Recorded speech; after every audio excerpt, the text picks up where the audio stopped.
Good evening. Welcome to Insights, Newcastle University's Public Lectures programme. My name is Martin Farr. I'm co-chair of the Public Lectures Committee. It gives me great pleasure to welcome you to our inaugural event of the autumn term. I'm very pleased you're here now rather than an hour ago when we had a fire alarm during torrential rain. So in the event of a repeat, please join us in the car park outside. Although, good luck any fire with this weather, if you ask me. Please would you ensure your phones are in a silent mode.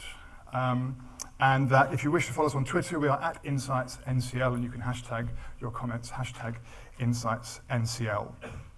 I'd like to point out our next event is on Thursday, and it marks Black History Month. We have Patrice Lawrence speaking on From Black Squares to Full Circles, did the 2020 Scramble for Black Writers, the BLM George Floyd Summer, you may recall, Make a Difference. That's on Thursday at 10 October in this room at 5:30. So we planned to have an election event in the autumn because, of course, we expected an election in the autumn when we had this conversation in early summer. And then the British summer in all its glory opened the heavens and the Prime Minister announced the election for July. And so that means, quite fortuitously, we're virtually 100 days in to the government in order to be able to provide a perspective on a revolution. Revolutions, of course, are better with perspectives and distance, rather. And we have 97 days to consider, with things happening all the time. And we have a speaker I've wanted to have here for many years. I hadn't realised, actually, he went to Royal Grammar School, Newcastle. So he's lots of experience of these conditions.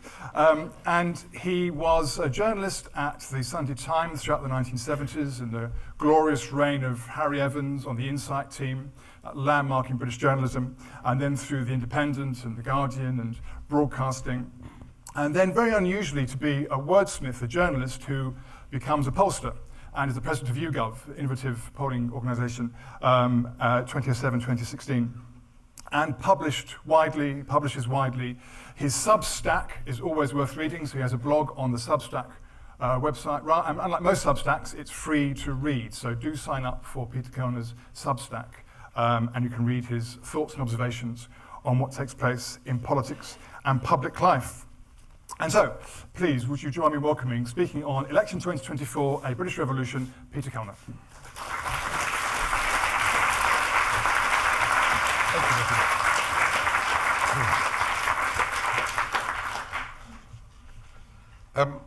Good evening, everybody, and to save you looking it up, it's kellnerp.substack.com.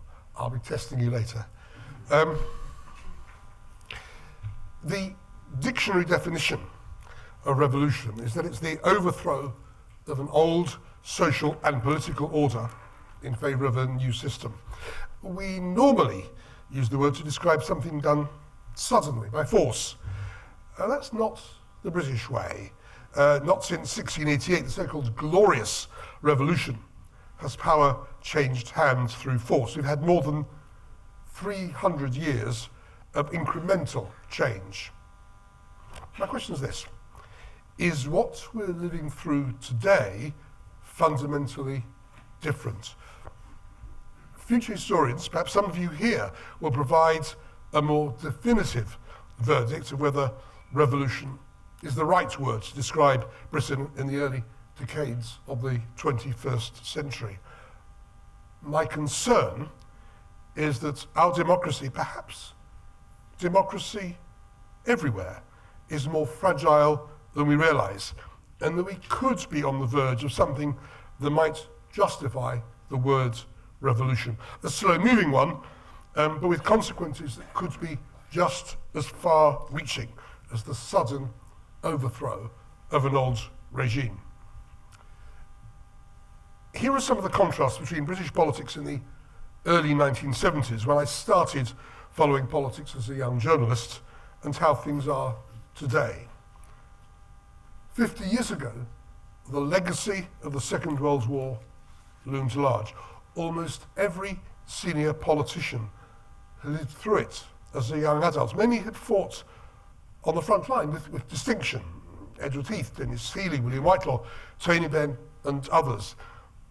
And those that never saw action themselves played key roles at home.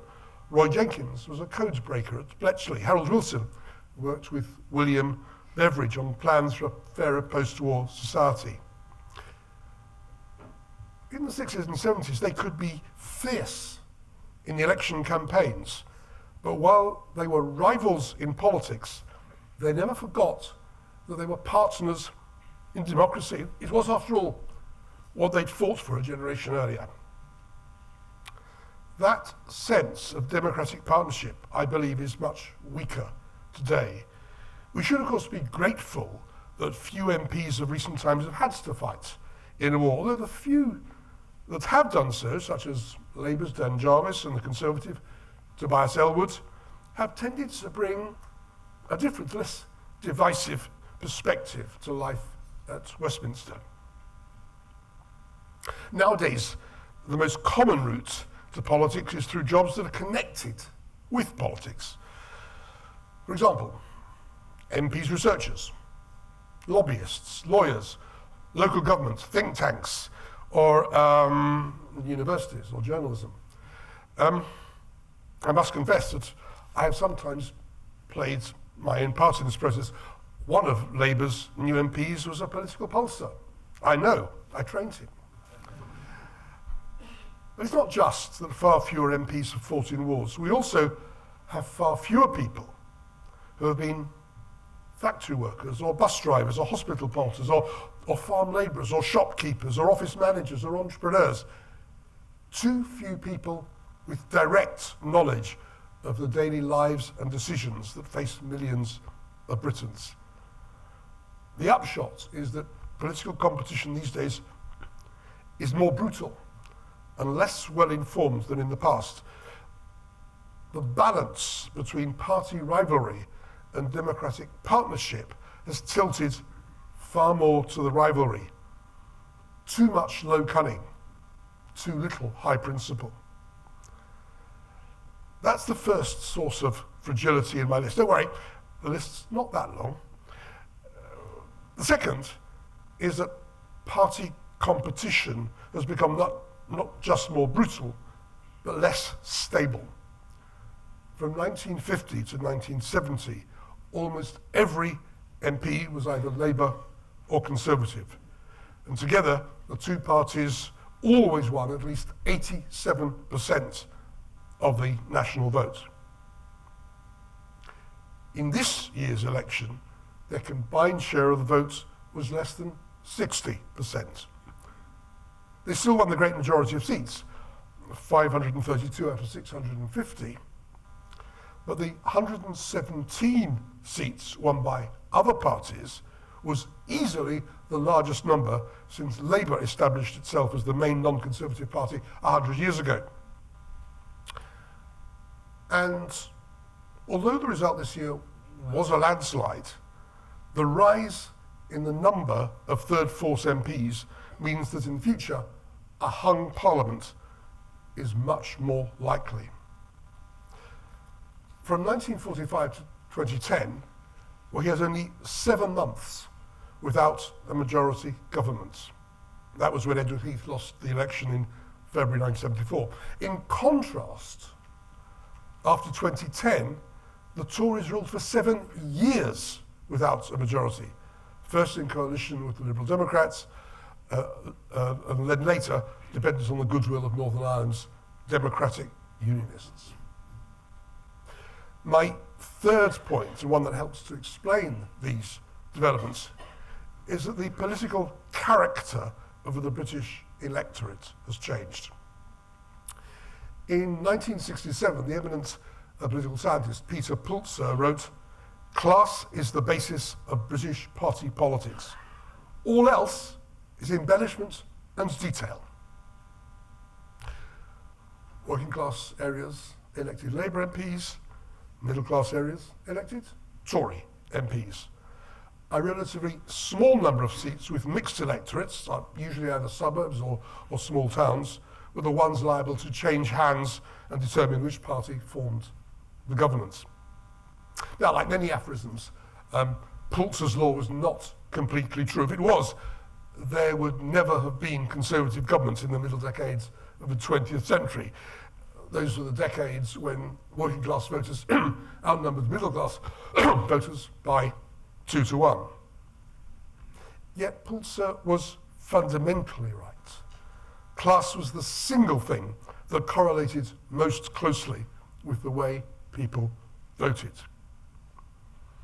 The larger point is that class has ceased to have anything to do today with the way people vote.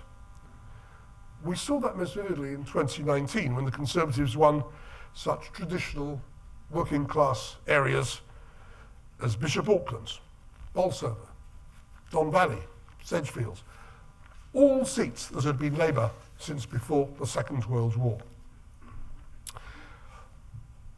A moment's thought explains what happened, especially anyone here in the Northeast who remembers the 1980s. The Concert and Teesside steelworks have gone, so the region's shipyards and the Durham coalfields are no more. John Masefield's poem, Cargoes, depicts a world that has disappeared. Dirty British coasters, with their cargo of Tyne coal, road rails, pig lead, firewood, ironware, and cheap tin trays. The class loyalties that Pulitzer described were the product of an economic system, a world of work that no longer exists, and nor do the tight bonds of community that grew up with the old industries and then faded with them. Election results take the story further. Millions of voters have migrated from both main parties, the Liberal Democrats, Greens, Reform, or the Scottish or Welsh nationalists. However, even their support has tended to fluctuate. The deeper truth is that few voters, just 10 to 15%, identify strongly with any party. And even they, with few exceptions, have no wish to join one. My fourth point, the final point, appears at first sight to contradict the third. While the voters in the Labour and Tory tribes half a century ago were very different, the policies pursued by their leaders were often more similar than they ever admitted. In the 1950s, when Rab Butler was the Conservative Chancellor and Hugh Gaitskell his Labour shadow, the economists coined the word Butskullism. It became so widely used that it entered the Oxford English Dictionary. It referred to the similar economic policies of the two men. Cautiously Keynesian, supporting the welfare state and main public services, willing to cooperate with business leaders and trade unions. That didn't mean nothing changed in the post-war decades. However, it did mean that major reforms introduced by one party tended not to be overturned by the other when government changed hands. So in the 1950s, the Tories kept Labour's post-war reforms of the NHS and national insurance.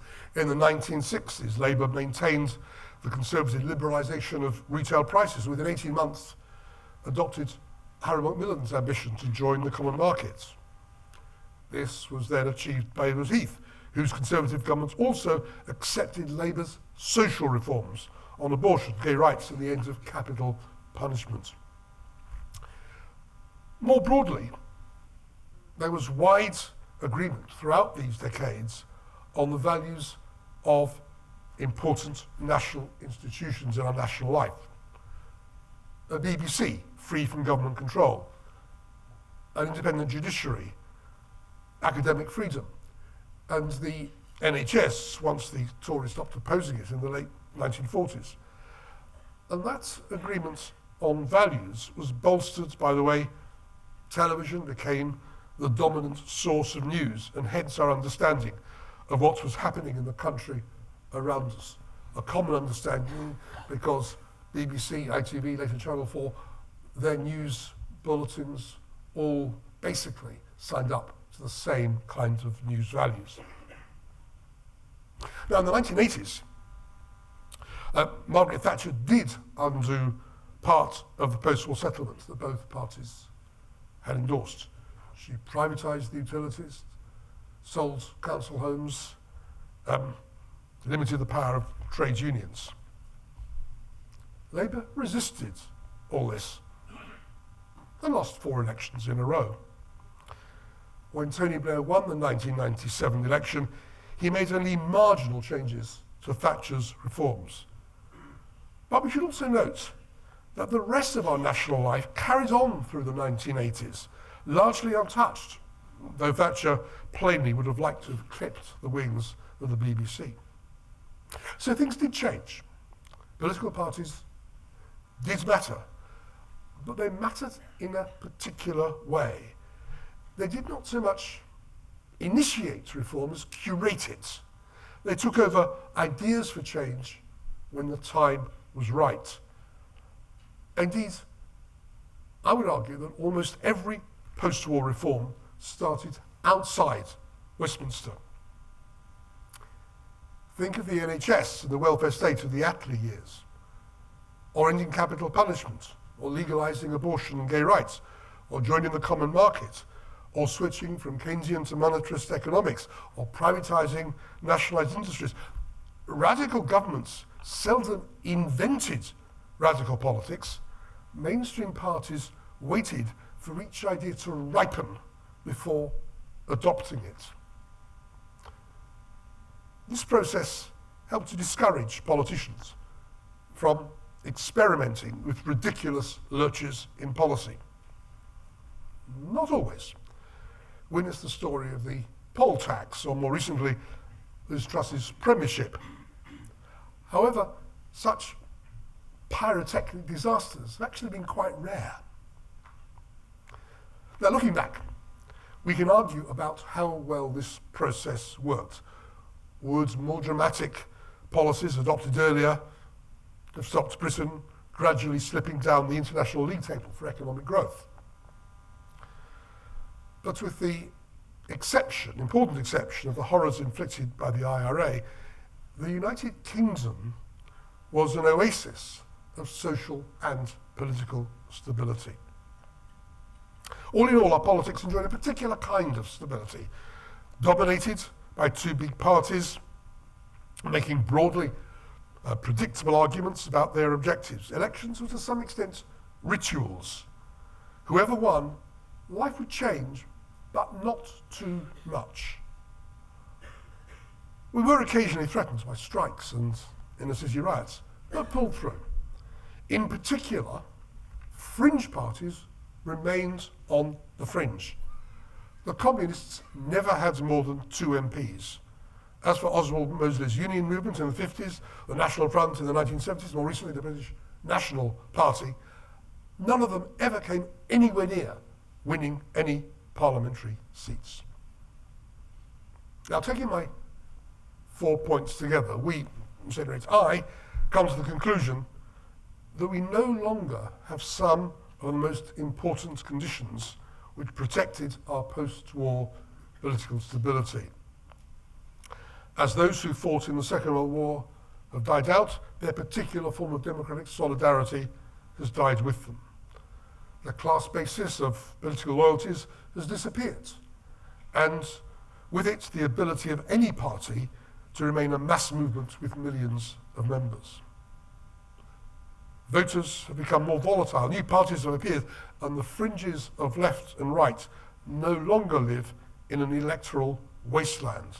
And that volatility is encouraged by a social media which has replaced a shared news agenda with a facility for each of us to choose our own facts and bend the news to our own prejudices.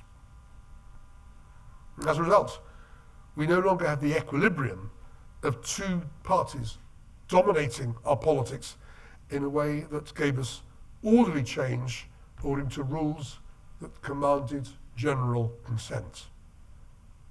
Threats to our shared mainstream values have become more potent, and those threats now include campaigns from the political fringes that can no longer be dismissed.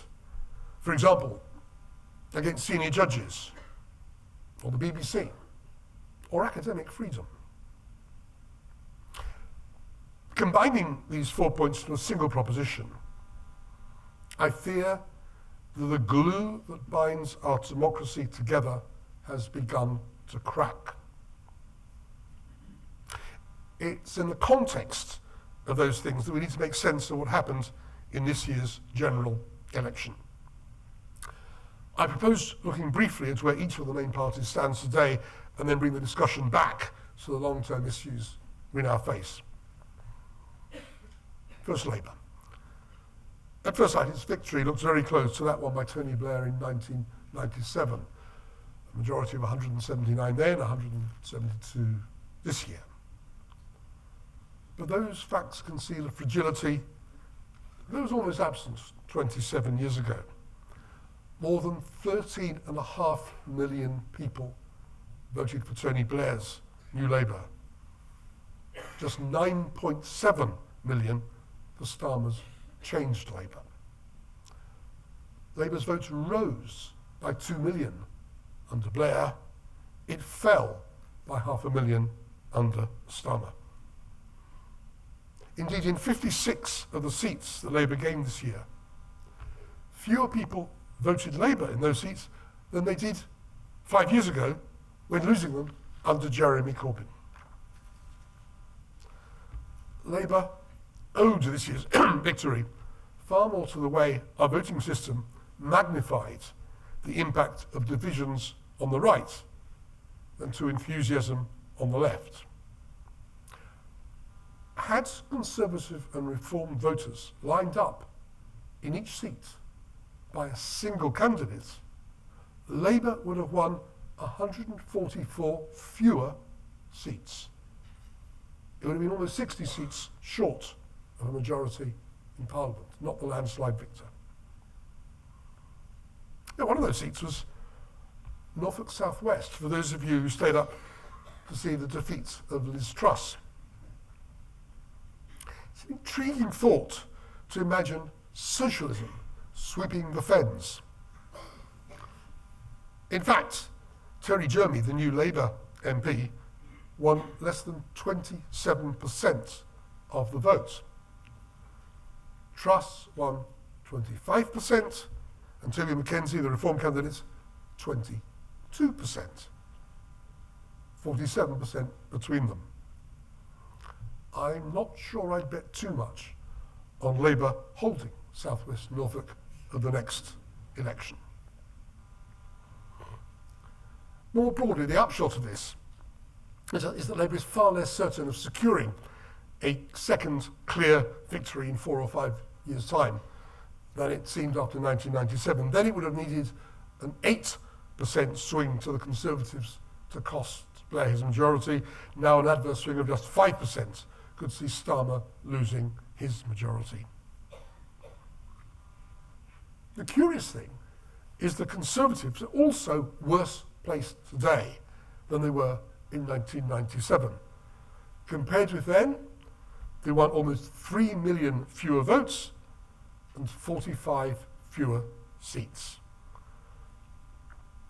If you're following the current Tory leadership contest and cannot contain your excitement, remember this. 3 months ago, the government of the United Kingdom changed hands for the 4th time in half a century. After Labour was ejected in 1979, its next Prime Minister, Tony Blair, did not enter Parliament until 1983. After the Tories lost power in 1997, their next Prime Minister, David Cameron, didn't enter Parliament until 2001. After Labour lost power again in 2010, its next Prime Minister, Keir Starmer, didn't enter Parliament until 2015. Can you see a pattern there? It's possible the next Conservative Prime Minister is not yet an MP. Now, here's the thing. The Tory Reform divide is the culmination of a widening split in what it means to be right of centre.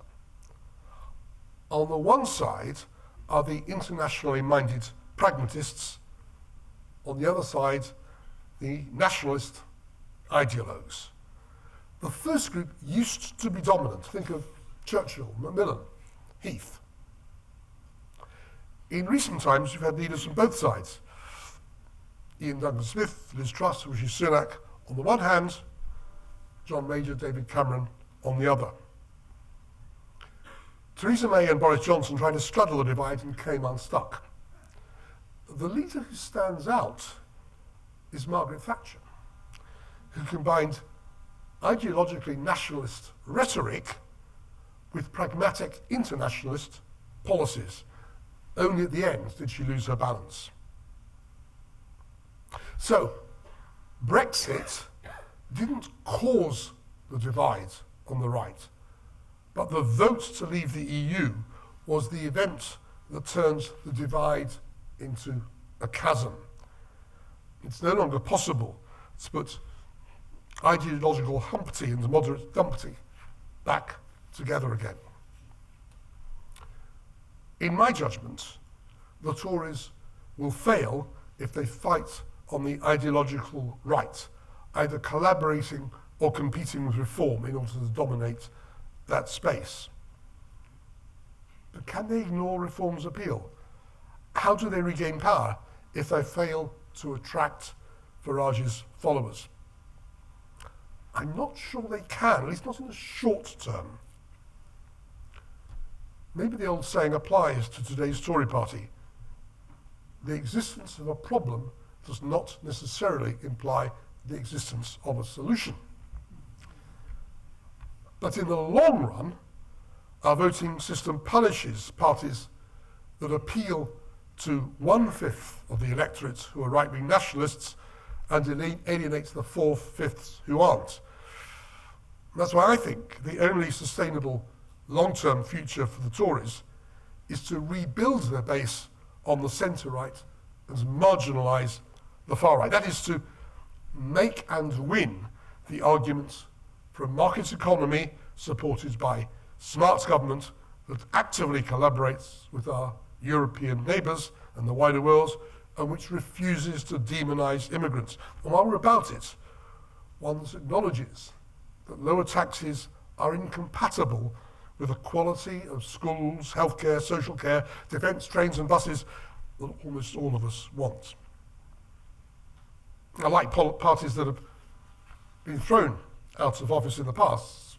Labour after 1979, the Tories after 1997, Labour after 2010. The Tories this autumn seem determined to explore the political wilderness before discovering that it's no place from which to win back power. You may have noticed in the last few minutes I've qualified my remarks by referring to our present voting system. The election results this summer for the Liberal Democrats and Reform show why this matters. Reform won 4.1 million votes, 5 seats. The Liberal Democrats, 3.5 million votes, 72 seats. 600,000 fewer votes, 14 times as many seats. What happened was really quite simple. The Lib Dems not only targeted their seats with ruthless efficiency, as you saw on the night, they wasted very few votes.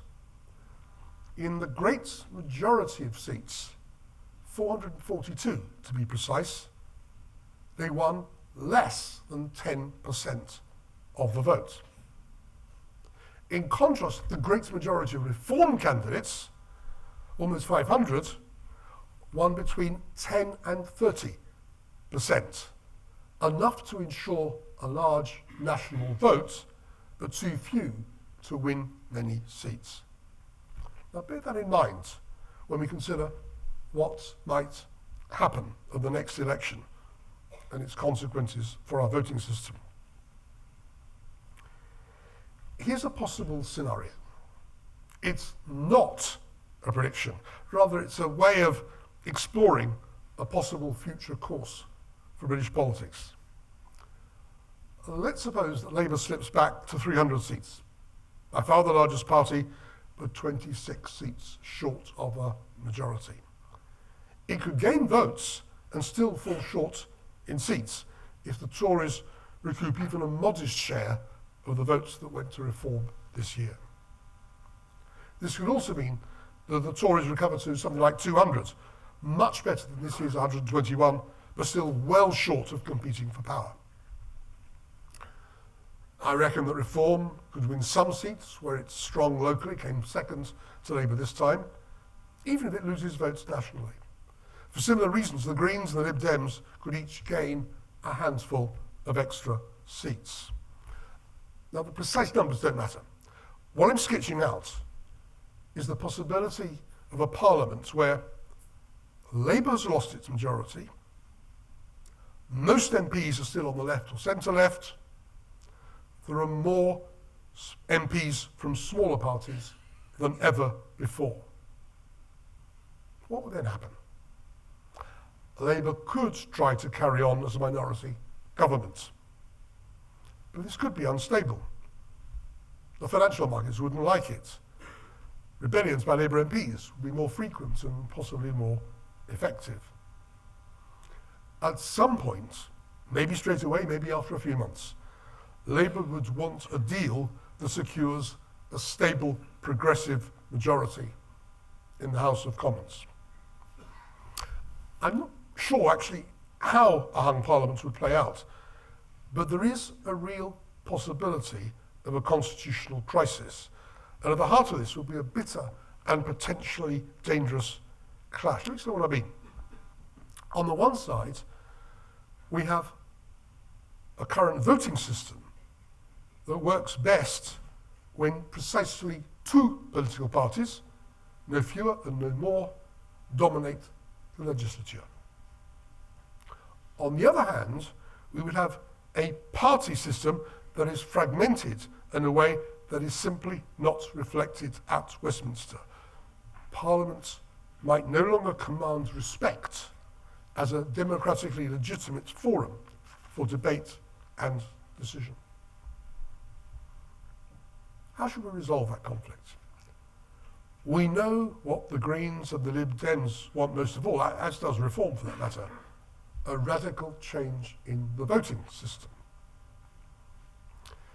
Now, had each party won the same proportion of seats as votes this July, Labour would have won just 219 seats, the Tories 154, Reform 93, the Lib Dems 79, and the Greens 42. For much of my life, supporters of electoral reform have pointed to countries with proportional voting systems. Stable politics, peaceful societies, healthy economies. They would invite us to look at post-war Germany, or Sweden, or Austria, or Denmark, or the Benelux countries. Wouldn't it be better if we adopted their rules and culture of coalition and compromise? It's not a debating point to say that we hear this invitation less often now. Well, it is a debating point, but it's not only a debating point. All these countries have witnessed various forms of political turbulence as new parties on the left and right have sprung up. The far right is, or has been, part of coalition governments in Italy, Austria, Sweden, Finland, Denmark, and Holland. It's on the march in France, Germany, Spain, and Belgium. In short, what is happening to electorates here in Britain is happening across the continent. The story of post-war stability giving way to 21st century turbulence can be told in different countries with different voting systems. Now, going back to the argument we used to hear, Germany was doing so much better than Britain with proportional voting. I think there are all sorts of reasons why Germany's economy grew faster. But different voting systems have nothing to do with it. Germany's crushing defeat and industrial destruction led to a consensus between the Christian and Social Democrats about the need for bold measures to build a modern economy. In victorious Britain, neither Labour nor the Conservatives, frankly, detected any such need. Let me draw three conclusions from this discussion of European voting systems. First, most of them were broadly accepted as democratically legitimate and did lead to politically stable outcomes, regardless of their voting system, as long as they were dominated by two parties, one from the centre-right, one from the centre-left. Second, across the continent, and again regardless of voting systems, we've recently challenges to that duopoly from fringe parties that demand radical change. For example, from the Greens on climate change and from the nationalist right on immigration. And that fragmentation has become a source of fragility. And third, in my judgment, supporters of voting reform massively overstate their case when they say their proportional voting systems produce richer economies and more contented societies than first past the post. What remains is the central moral argument for getting rid of first past the post. Is it fair for one party to win almost 2/3 of the seats in Parliament with barely 1/3 of the national vote? Or that the Liberal Democrats have so many more MPs than Reform with significantly fewer votes? I don't think we can duck the answer. No, it's not fair. But is it wrong? And that's a different and rather trickier question. Now let me start with the straightforwardly partisan point. I'm glad that Reform has only 5 MPs, not the 93 that would have matched their share of the votes. Proportional voting systems across the Channel have enabled the far-right parties to break through. In Britain, first past the post stands in their way. Does this matter so much, except to Nigel Farage? If I'd rocked up 20 years ago to a political lecture with a dramatic title and found myself listening to a dissection of voting systems, I think I'd have felt cheated. But I do think it's highly relevant today. Let me go to the point I made a few minutes ago. There's a bigger mismatch than ever before between votes and seats.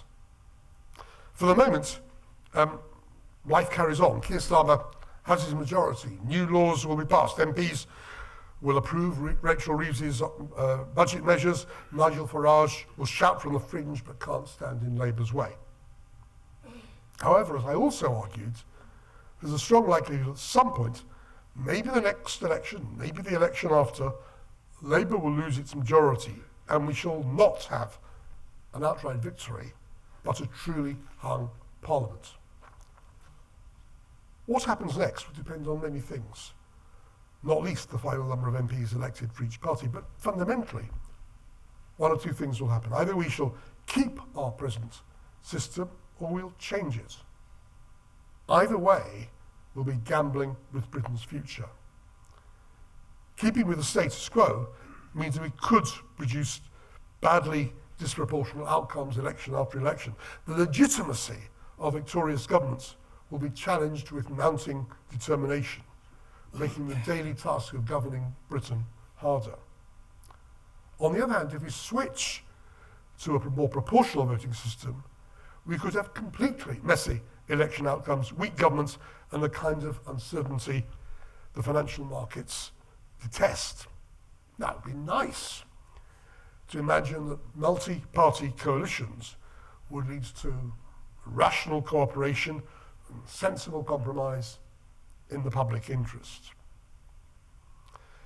Had this been our political system for the past half-century, we might have learnt how to cooperate in such a system effectively. But we haven't. And the countries are used to coalition rule are finding it harder to make them work in today's era of fragmented party competition. Which brings me back to my core argument.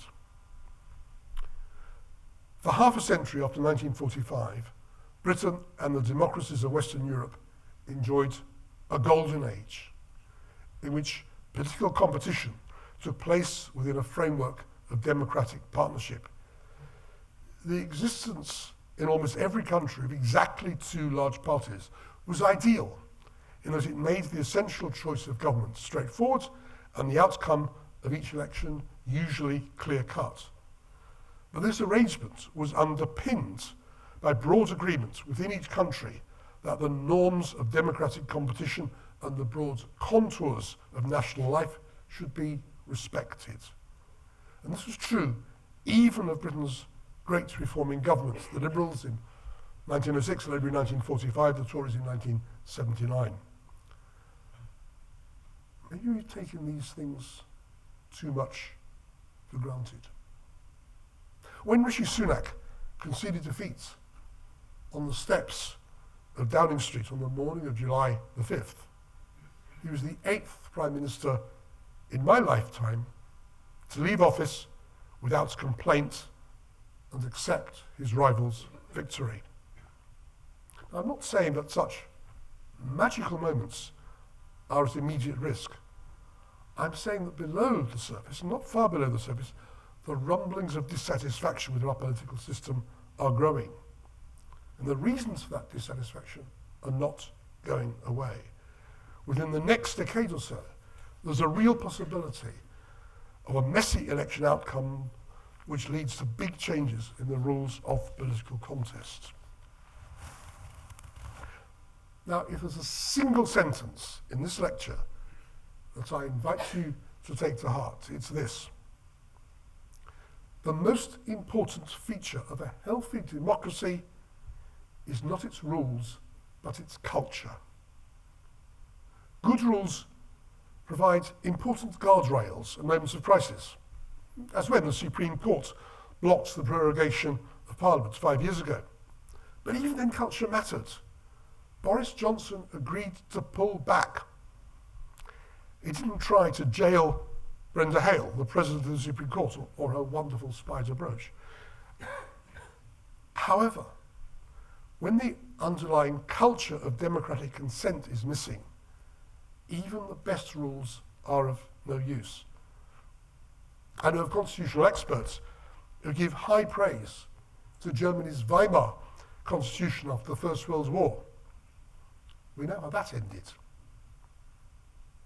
In today's Britain, we need to recognise that it's important to get the rules right, but rules alone cannot keep democracy healthy or reconcile the deep differences that have given rise to party fragmentation. It's in that context that I think we need to consider the case for a new voting system. It's plainly stronger than it was when it was really just the Liberals who felt hard done by.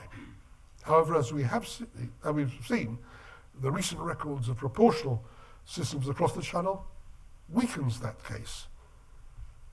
They show that these days, unstable, fragmented parliaments can produce conflict more than consensus.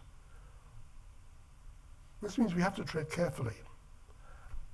How we navigate the changes that may be heading our way will be as important as the changes themselves. We need not just better rules, but stronger democratic culture. And we have no alternative but to achieve this while we fight the headwinds of tendentious news and spurious facts spread by social media. Now, however traumatic the process, we shall still be British. I believe the habits of our history will provide some protection. Elections will still be free. The army will not take over. The Palace of Westminster will not be stormed. The King will not be dragged to a guillotine. But like all upheavals, the consequences of fragmentation will be uncertain. Subsequent stability cannot be guaranteed. Economic turbulence could damage living standards and our public services. Hostility between communities may turn more often to violence. Life could become gradually more uncomfortable for judges and journalists, bishops and broadcasters. All kinds of civil institutions, not least universities, could find it harder to function as smoothly as in the past. My worry is that attempts to strengthen our political rules might end up weakening our democratic culture. Westminster could become a destructive shouting shop rather than an arena for settling our differences through rational debate. Let me offer a parallel. Suppose Tesco, Sainsbury, and their rivals spent all their time attacking each other as liars out to fool their customers. Would we be surprised if shoppers end up distrusting all supermarkets? We still have time to prevent our political debate descending that far. That's why I predict that things might go wrong, not that they will.